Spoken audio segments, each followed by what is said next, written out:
English fluent ആയിട്ട് വായിക്കാൻ ആഗ്രഹമുള്ളവരാണോ നിങ്ങൾ? എങ്കിൽ നമുക്ക് ഒരുമിച്ചൊന്ന് വായിച്ചു നോക്കിയാലോ? So we begin. Here's a short story. The old wooden door creaked open, revealing a room filled with dusty antiques.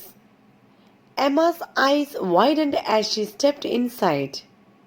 She had always been fascinated by her grandmother's stories about this mysterious room. As she explored, she stumbled upon an old trunk with her name etched on it. Curiosity got the better of her, and she opened it, uncovering a treasure trove of family secrets and forgotten memories. As Emma lifted the lid of the trunk, a faint scent of lavender wafted out, carrying with it whispers of the past. Inside, she found a collection of yellowed letters tied with a faded ribbon and a small leather-bound diary belonging to her great-grandmother.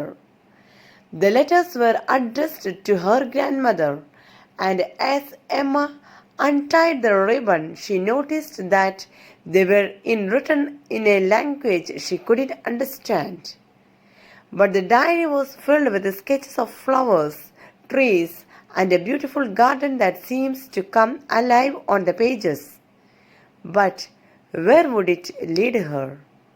So ഈ paragraphs ഒന്ന് try ചെയ്ത് നോക്കൂ, വായിച്ച് practice ചെയ്ത് നോക്കൂ. രണ്ട് മൂന്ന് കാര്യങ്ങൾ ശ്രദ്ധിക്കാനുള്ളത്, ഒന്ന്, നിങ്ങൾ വായിക്കുമ്പോൾ വായി തുറന്ന് പിടിച്ച് നല്ല ലൗഡ്ലി വായിക്കാനായിട്ട് ശ്രമിക്കുക. രണ്ട്, ഇതിൽ നിങ്ങൾ കോമയുള്ളിടത്ത് മാത്രം ഒന്ന് പോസ് ചെയ്യുക. മൂന്ന്, ഫുൾ സ്റ്റോപ്പ് ഉള്ളിടത്ത് പോസ് അല്ല സ്റ്റോപ്പ് തന്നെ ചെയ്യുക. Okay, so will meet you with the next video. Bye then, take care and goodbye. Subscribe ചെയ്യാനും ലൈക്ക് ചെയ്യാനും ഒക്കെ മറക്കരുത് കേട്ടോ. So once again, thank you.